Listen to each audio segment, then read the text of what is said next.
I didn't become broke overnight. There wasn't a crash. No dramatic failure. No single bad decision I could point to and say, "That's where it all went wrong." It was slower than that. Almost invisible. The kind of problem that doesn't feel like a problem while it's happening. That's the dangerous part. Because lifestyle inflation doesn't ruin you loudly. It ruins you while everything still feels normal. I still remember the first real increase in my income. It wasn't life-changing money. But it was enough to finally feel like I had some control over my life. For the first time, I wasn't just surviving the month, I had a little breathing room. Or at least, that's what I thought. And that's where the shift begins, even if you don't notice it. Because the first instinct isn't to save aggressively. It's to upgrade your life just a little. Nothing crazy. Just small improvements that feel completely justified. A better place to live. Better food. A few new clothes that don't feel cheap anymore. And it feels right. It feels earned. It feels like progress. The problem isn't the upgrades themselves. It's how fast they become normal. What once felt like a reward becomes your baseline. The nicer apartment stops being special. It becomes standard. Eating out stops being a treat. It becomes a default response to stress, fatigue, or boredom. You don't even notice it happening because nothing feels excessive individually. That's the trap. Lifestyle inflation doesn't show up as one big decision. It shows up as 1,000 small ones that all feel reasonable. Then there are the things you barely think about. Subscriptions you forgot you even signed up for. Delivery fees that feel too small to matter. Convenience purchases that save time but quietly drain money. And every single one feels harmless. Because no one thinks, "This one small expense is going to change my financial future." But that's exactly how it works. Not through one decision. Through accumulation. Something deeper happens too. You don't just change your spending. You change your identity. You start seeing yourself as someone who lives like this. Someone who can't go back to the old version of life.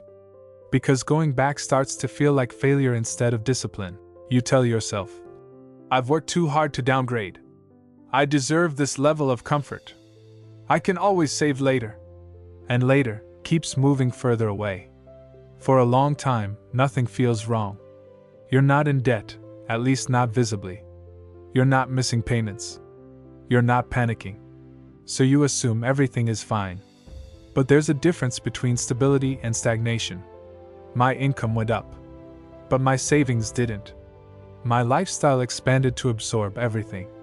Every increase got swallowed immediately. I wasn't building anything.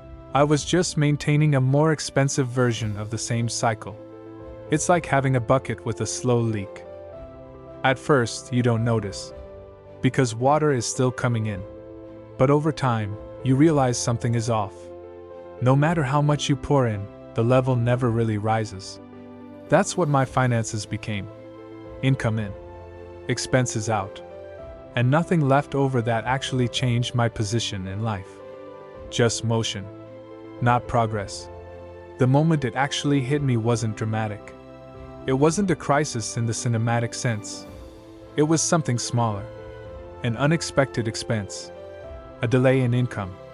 A moment where I needed a buffer that wasn't there.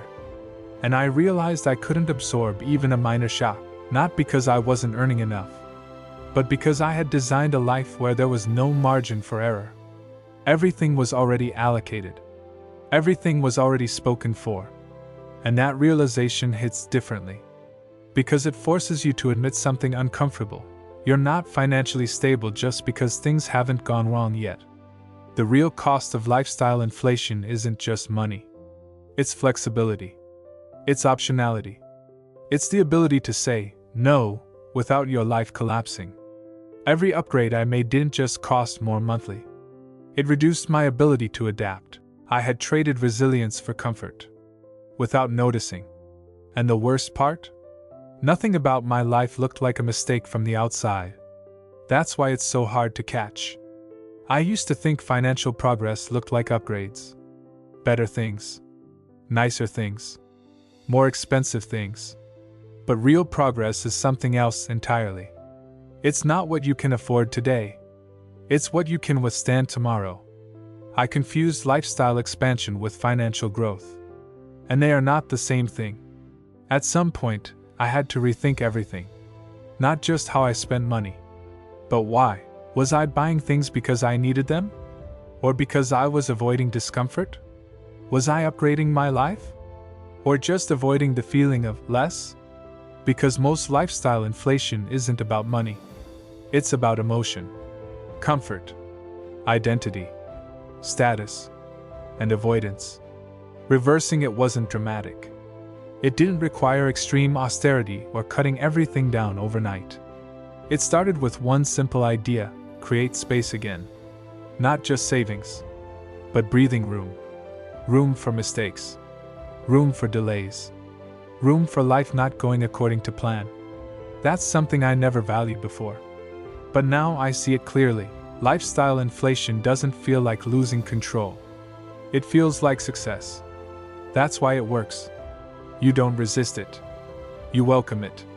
And slowly it builds a life that looks good on the surface, but has no depth underneath. No buffer. No flexibility. No safety. And you only notice it when you try to stop it. I didn't become broke all at once. I just slowly built a life that required me to never stop earning. And once I saw that clearly, I couldn't unsee it. Because the real danger wasn't that I spent too much. It was that I adjusted too easily. And never noticed what I was giving up in the process.